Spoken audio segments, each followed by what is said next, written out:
que nous pouvons acclamer encore le Seigneur? Merci aux bien-aimés de la chorale. Que Dieu vous bénisse. Alléluia. Nous sommes dans la joie d'être dans la présence de Dieu. Nous sommes toujours dans l'environnement de la fête. Hier, nous étions ici. C'était la première édition de la conférence des femmes des foi de Restoration Church. Et les choses se sont bien passées. Est-ce que nous pouvons acclamer pour les mamans? Ah, je disais acclamons pour les mamans. Que Dieu soit loué pour le courage qu'elles ont eu pour organiser cette édition. Que le Seigneur vous bénisse. Qu'il ne soit pas la première, mais qu'il y ait des deuxièmes, des troisièmes, des quatrièmes, et que ça continue à grandir au nom de Jésus. Amen. Je dis particulièrement à toutes les mamans de Restoration Church, toutes celles qui ont participé pour la réussite de cet événement, votre présence en ces lieux, vos contributions, vos prières, que vraiment le Seigneur se souvienne de vous. Amen. Nous étions bénis hier avec Maman Julie Ketty.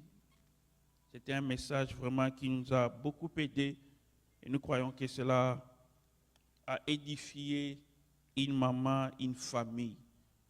Il y a une maman qui était ici pendant qu'on prêchait. Elle était en train de pleurer.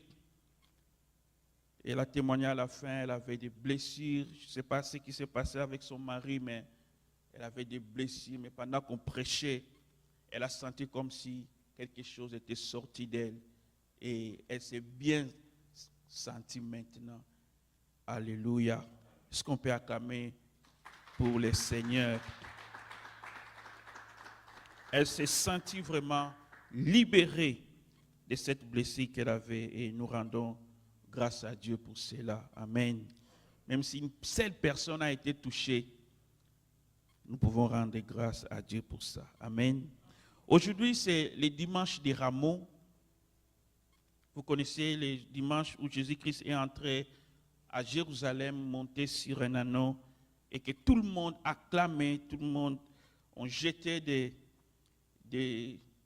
pas des fleurs, mais il y avait des palmiers qu'on jetait sur le chemin, et il est entré comme roi. Amen. Et nous célébrons cela parce que c'était aussi une prophétie de la Bible qui s'est accomplie en ces jours-là. Alléluia. Et je prie aussi que Christ entre encore dans nos vies, dans un domaine particulier, et qu'à cause de cela, nous puissions aussi les glorifier. Amen. Ça ne sera pas notre thème aujourd'hui, mais nous allons lire, si vous êtes fort, vous pouvez vous mettre debout, Luc chapitre 10, versets 38 à 42. Luc chapitre 10, versets 38 à 42. La Bible dit, comme Jésus était en chemin avec ses disciples, il entra dans un village et une femme nommée Marthe les reçut dans sa maison. Elle avait une sœur nommée Marie qui s'étant assise aux pieds du Seigneur, écoutait sa parole. Marthe, occupée à divers soins domestiques, survint et dit, Seigneur, cela ne te fait-il rien que ma sœur me laisse seule pour servir? Dis-lui donc de m'aider. Verset 41, le Seigneur lui répondit, Marthe, Marthe, tu t'inquiètes et tu t'agites pour beaucoup de choses. Ce verset a été lu hier.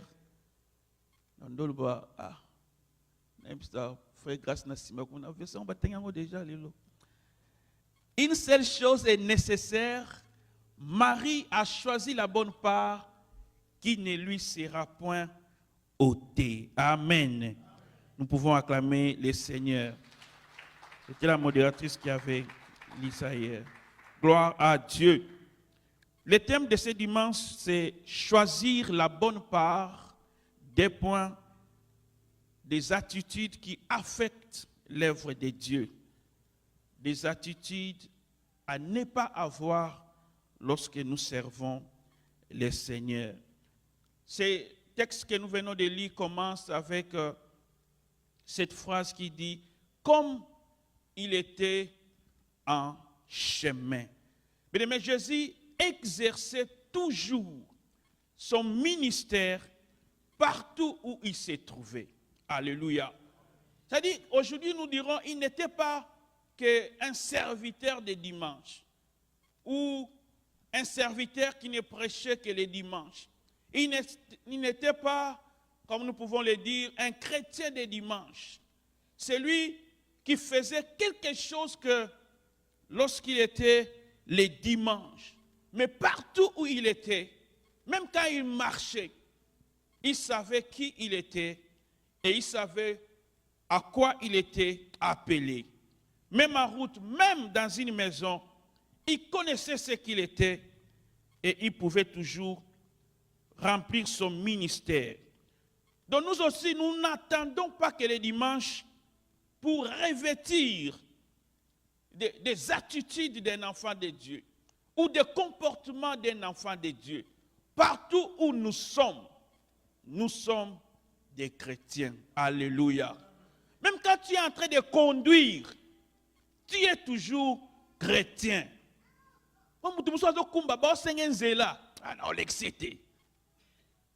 Alléluia. Même quand tu es en train de conduire, sois toujours chrétien. Tu es au travail, sois toujours chrétien. Parce que nous ne savons pas, notre comportement peut aussi affecter les autres. Alléluia. La Bible ne nous dit pas si l'arrivée de Jésus était sur rendez-vous ou pas. Mais la Bible nous dit simplement qu'il était en chemin avec ses disciples. Lorsqu'il arrive dans ce village, il est entré. J'étais en train de penser à ça, je me dis, mais d'ailleurs je crois, l'autre fois on parlait avec Papa Michel, il me parlait comment ils allaient faire les suivis avec les pasteurs Amos, comment c'est difficile en fait de faire les suivis ici. Parce que si vous voulez visiter quelqu'un, il faut d'abord l'appeler. Alléluia. Parce qu'il doit être sûr qu'il est là.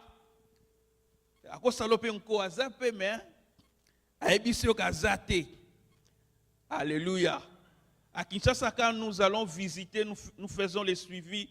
On sait que 90% des chances à Libanda. Mais awa, ce que bengite, ça sera difficile. Mais la Bible nous dit, Jésus est quand même arrivé. Il n'avait pas appelé, il n'y avait même pas de SMS. C'est que nous pouvions dire quand quelqu'un vient chez nous sans appeler, il fallait envoyer ne fût-ce qu'un SMS pour me prévenir. Mais Jésus-Christ est quand même arrivé dans ce village et il est entré dans la maison de Marthe. Et la bonne nouvelle, la Bible nous dit, Marthe l'avait reçu. Alléluia. Il savait qu'il y a quelqu'un dans ce village. J'arrive dans un quartier, tu sais qu'il y a un frère. Pesatambote. Alléluia. Ça fait toujours du bien.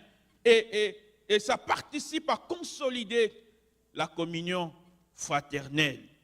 Et si quelqu'un vient te voir, il ne faut pas trouver cela comme un problème. Amen. Nous sommes des frères, pas simplement ici à l'église, mais partout où nous nous trouvons. Amen.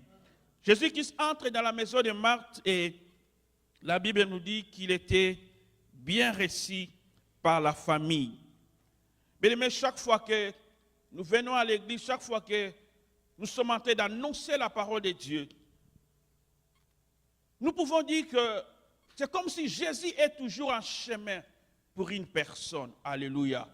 Quand quelqu'un est en train d'écouter la parole de Dieu, Jésus-Christ est toujours en chemin et il attend que quelqu'un comme Marie puisse ouvrir ses portes pour les recevoir.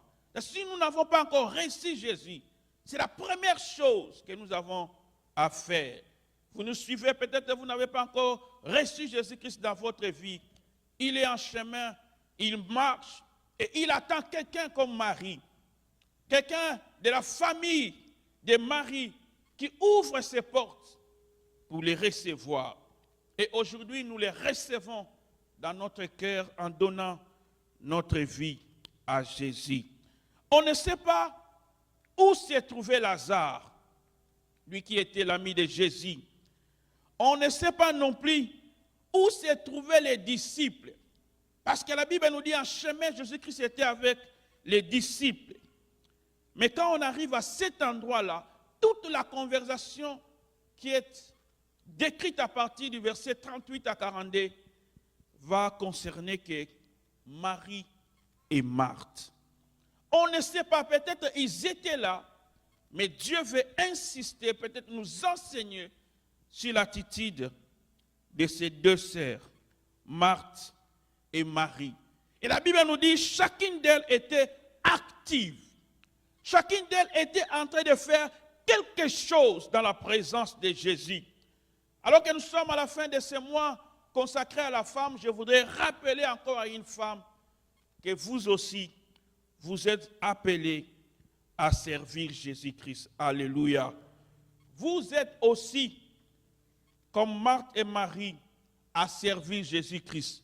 Et tout ce que nous sommes en train de faire à l'église, que ce soit les protocoles, que ce soit arranger les choses à l'église, nous sommes en train de servir Jésus. Alléluia. Mais dans cette petite assemblée de circonstances, dans la maison de Marthe, nous voyons que chacune avait une occupation particulière. La Bible dit, Jésus-Christ lui-même enseignait. Marie était assise au pied de Jésus et écoutait ce que Christ disait. Et Marthe s'occupait à servir. Jusque-là, tout allait bien. Mais c'est quand Marie veut interpeller plutôt le Seigneur, pour que, quand Marthe plutôt veut interpeller le Seigneur pour que Marie puisse quitter sa place pour faire une autre chose, c'est à ce moment-là que le Seigneur va réagir. C'est pourquoi je suis en train de parler des attitudes à ne pas avoir lorsque nous servons le Seigneur. Marthe faisait quelque chose, mais elle veut interpeller Jésus pour que Marie quitte ce qu'elle faisait, pour qu'elle puisse la rejoindre. Jésus enseignait quand Marthe s'occupait de servir, peut-être de préparer, et Marie aussi écoutait la parole de Dieu. Mais les choses changent lorsque, comme je l'ai dit, Marthe veut interpeller Marie. Au verset 42 que nous avons lu, le Seigneur a dit à Marthe, une seule chose est nécessaire et Marie a choisi la bonne part qui ne lui sera point ôtée. Mais nous comprenons que chacun de nous a une part lorsque nous venons dans la présence de Dieu. Marthe pouvait arrêter de servir, arrêter de préparer pour venir écouter la parole de Dieu. Cela n'aurait pas inquiété le Seigneur. Mais l'attitude que Marthe avait, Dieu veut nous enseigner par rapport à cela, que nous ne devons pas avoir cette attitude-là. C'est-à-dire l'attitude des personnes qui cherchent à déranger les autres dans les services qu'ils sont en train de rendre à Dieu. À vouloir perturber les autres ou à vouloir décourager les autres dans les services qu'ils sont en train de rendre à Dieu. Bien-aimé, ne sois pas celui qui critique les autres dans leur service. Quand le Seigneur dit que Marie a choisi la bonne part, cela ne veut pas dire que Marthe avait choisi une mauvaise part. C'était toujours une part, mais le Seigneur insiste sur la bonne part et surtout sur ce qui est nécessaire. Nécessaire veut dire indispensable, essentiel et obligatoire. Et il y a des choses qui sont nécessaires. Et je vais expliquer ça autrement parce que je suis en train de dire que Marthe n'avait pas une mauvaise part, mais ce n'était pas nécessaire. Quand le Seigneur parle de la bonne part, il veut nous enseigner sur les priorités que nous devons avoir. Parce que dans sa conversation avec la femme samaritaine, je crois que nous en avons parlé l'autre dimanche, lorsque les disciples sont allés chercher la nourriture dans la ville de Samarie et ont apporté cela à Jésus, Jésus-Christ leur a dit, vous ne connaissez pas, parce que j'ai à manger une nourriture que vous ne connaissez pas. C'est dans Jean 4, verset 34. Jésus-Christ leur a dit, ma nourriture est de faire la volonté de celui qui m'a envoyé et d'accomplir son œuvre. Mais lorsque j'essaie de déduire ce que Christ est en train de dire en ce qui concerne les priorités et en ce qui concerne les nécessaires, nous pouvons comprendre que choisir la bonne part, c'est, en dehors de donner notre vie à Jésus, c'est de faire la volonté de Dieu, ce que Dieu veut à un moment donné, à un moment précis. Alléluia. La bonne part, c'est choisir de faire en un instant donné la volonté de Dieu. Si venir à l'église aujourd'hui pour Dieu, c'est faire sa volonté, donc vous avez choisi la bonne part. Alléluia. C'est-à-dire que si Dieu vous attendait aujourd'hui à l'église et que vous n'êtes pas là, donc vous n'avez pas choisi la bonne part. Alléluia. Mais il y a trois parts que nous pouvons voir dans ce texte. Il y a la part de Marie, il y a la part de Marthe, et il y a aussi la part des apôtres. Les apôtres, comme je l'avais dit, ils venaient avec Jésus.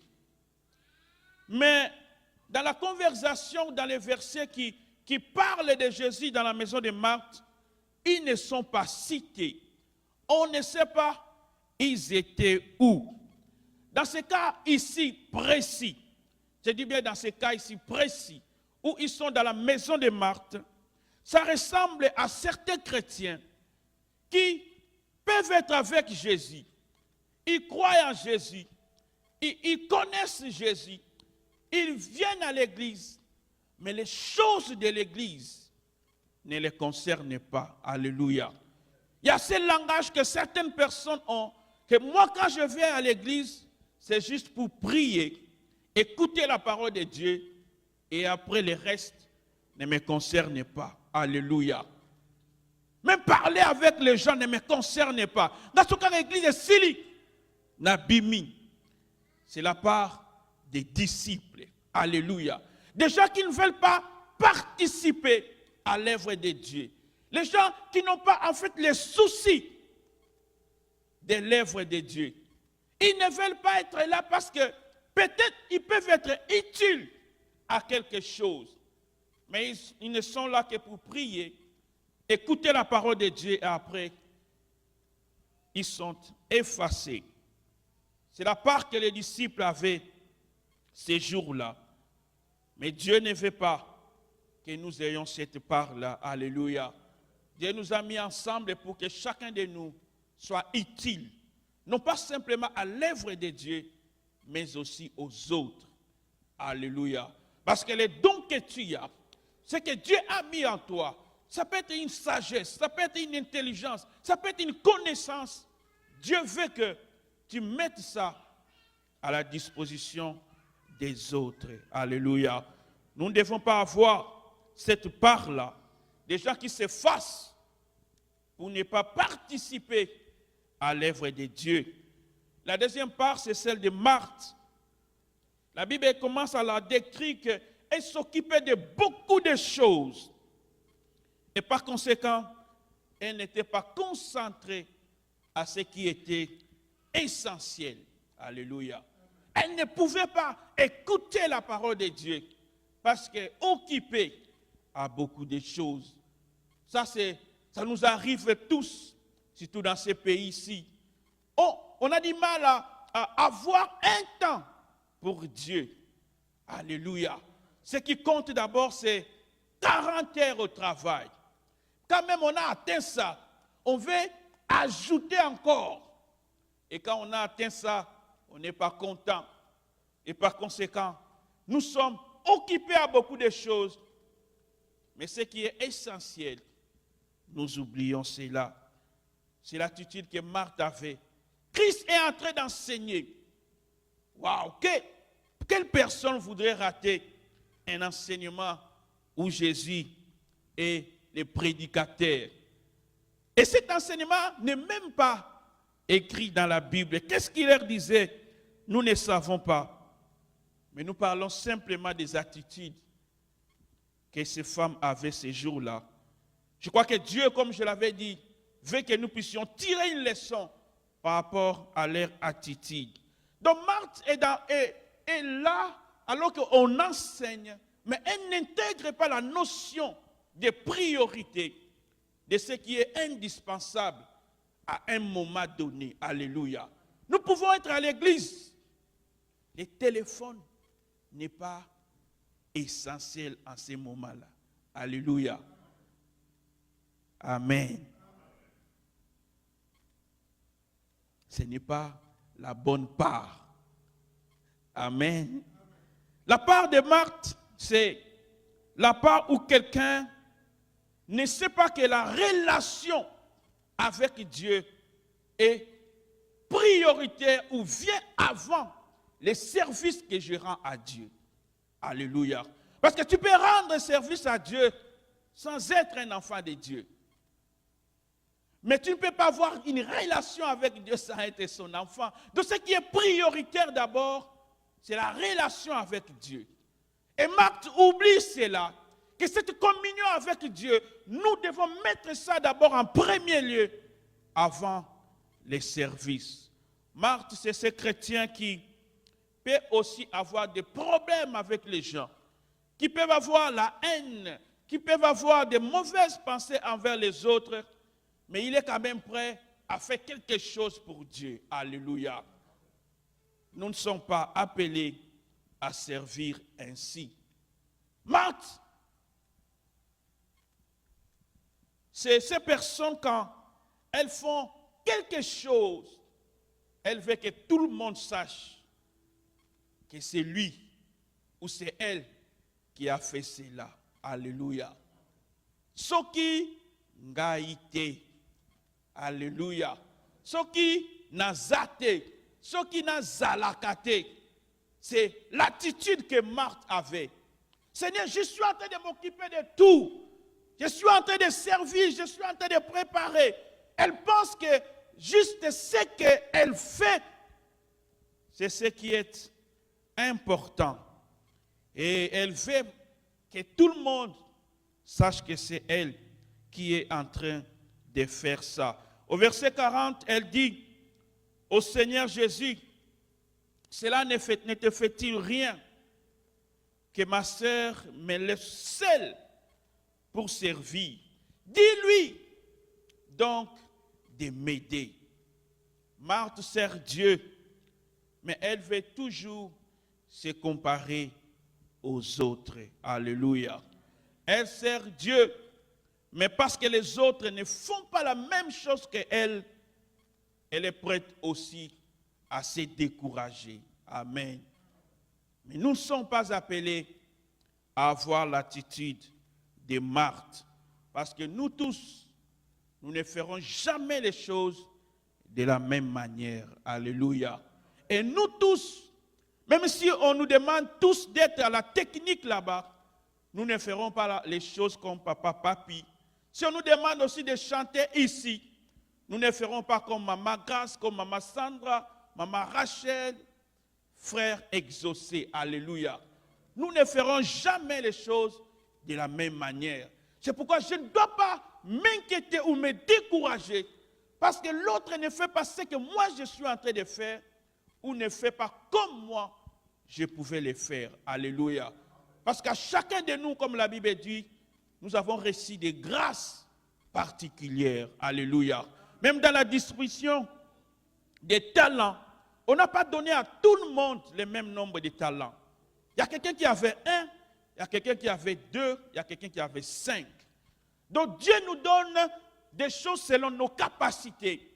Et si tu penses que tu es en train de faire plus que les autres, sache que Dieu te veut comme ça parce qu'il sait que tu as les capacités de les faire. Alléluia. Et pour cela, tu ne dois pas te décourager. Et pour cela, tu ne dois pas abandonner. Oh, moi, j'ai beaucoup fait. Maintenant, je veux un peu me reposer. Non. Nous ne devons pas faire comme Marthe. Alléluia.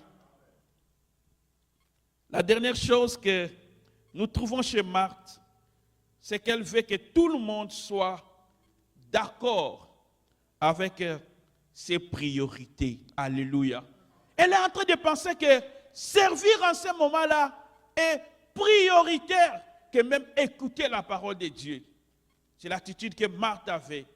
Elle pense que tout le monde doit être d'accord, que ses priorités doivent s'imposer à tout le monde. Parce que pour ça, elle est même prête à interpeller Jésus. Que Marie laisse ce qu'elle fait pour venir l'aider. Mais bien aimés, nous avons, nous tous, pas les mêmes priorités. Il y a des priorités que Dieu aussi va mettre dans ton cœur. Ça ne sera que tes priorités. Alléluia. Il y a des gens, venir en retard à l'église, c'est un problème. Pour lui, il veut être là avant. Comme maman Marie hier, à 11h déjà, il est à l'église. Ah! Alléluia. Ben maman, grâce maman, 11h.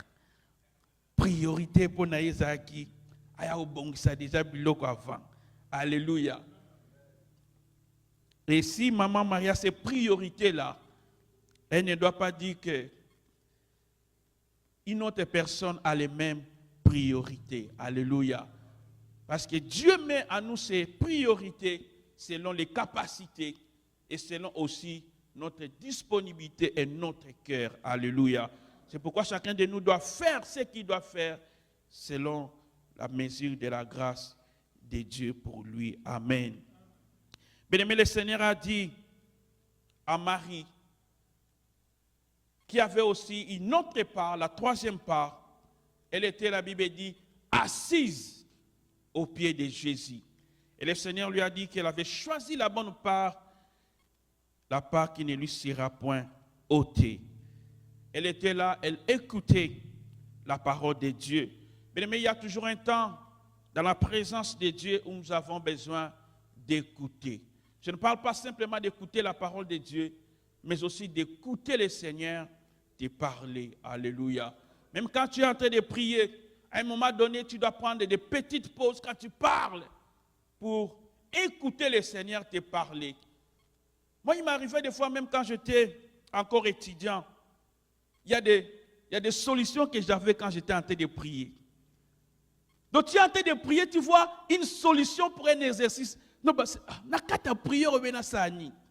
Et quand nous sommes en train de prier, nous devons être aussi capables d'écouter Dieu. Et c'était ça la part que Marie avait choisie ce jour-là. Bien vouloir écouter le Seigneur. Mais lorsque nous écoutons Dieu, nous devons être attentifs et disposés. Parce que quand nous commençons à écouter, c'est en ce moment-là que Dieu aussi nous parle. Dans 1 Samuel chapitre 3, versets 9 à 10, nous n'allons pas lire ça. Il est question de l'appel de Samuel. La Bible dit, Dieu appelle Samuel. Samuel entend la voix. Mais la Bible dit, il court vers Élie. Il court vers Élie et par conséquent, Dieu ne lui avait rien dit. Alléluia. Et la Bible dit, Samuel, en ce moment-là, ne connaissait pas encore Dieu et la parole de l'Éternel ne lui avait pas encore été révélée. Mais il y a des négligences que nous pouvons avoir. Je ne parle pas de Samuel, il était encore enfant en ces temps-là. Mais pour nous, je disais, il y a des négligences que nous pouvons avoir qui peuvent faire que nous soyons ou que nous devenions difficiles pour écouter la voix de Dieu. C'est parce que nous pouvons être comme Marie, occupés à beaucoup de choses. Nous sommes en train de nous soucier de beaucoup de choses, de penser sur beaucoup de choses, et ça fait que nous ne pouvons pas écouter le Seigneur. Quand Samuel entend la voix, Il court vers Élie. La Bible dit c'est 3 fois qu'il a fait ça. Et Dieu ne lui avait rien dit. Et c'est quand Élie lui dit, va, quand tu entends encore dire, mais voici, parle car j'écoute.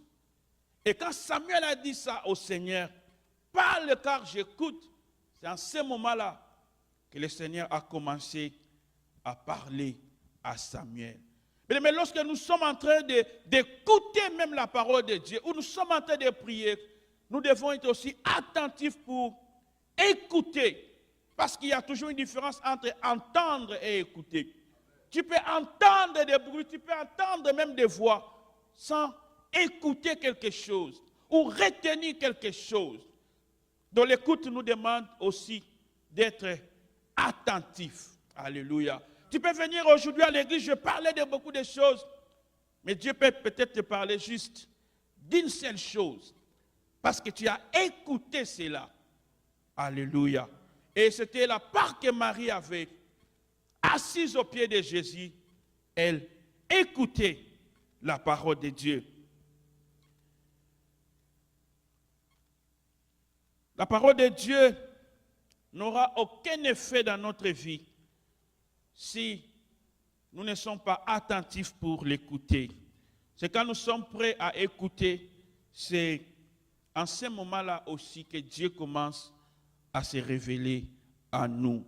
Et Marie était là, assise, en train d'écouter. L'expression au pied a été aussi utilisée par l'apôtre Paul, je crois dans Acte 22, verset 3, où il dit, j'ai été instruit au pied de Gamaliel dans la connaissance exacte de la loi.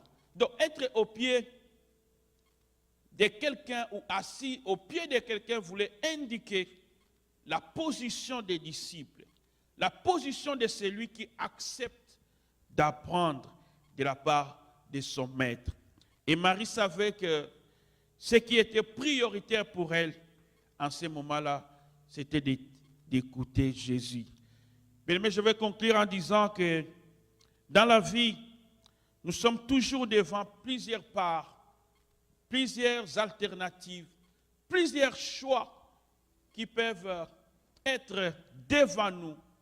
Mais le Seigneur, cet après-midi, nous demande de choisir la bonne part. Alléluia. Mais je ne voudrais pas dire, parce que nous sommes à l'église, que la bonne part, c'est seulement venir à l'église ou être présent ici. Mais comme je l'ai dit, la bonne part, c'est savoir quelle est la volonté de Dieu à un moment donné. Alléluia. Si la volonté de Dieu à un moment donné est que tu sois à l'église, il faut être là parce que c'est la bonne part pour toi. Mais ça peut être aussi un jour de quitte, mais Dieu te met à cœur d'aller visiter une personne. Peut-être prier pour elle, ça peut être aussi pour toi en ce jour-là, la bonne part. Et nous devons apprendre, n'est-ce pas, à écouter pour comprendre la volonté de Dieu, afin que à tout instant nous puissions choisir ce qui est la bonne part. Choisir la bonne part, c'est se poser aussi des questions. Est-ce que ce que je fais maintenant, c'est la volonté de Dieu? Est-ce que ce que je fais maintenant, c'est prioritaire? Alléluia. Que Dieu nous bénisse.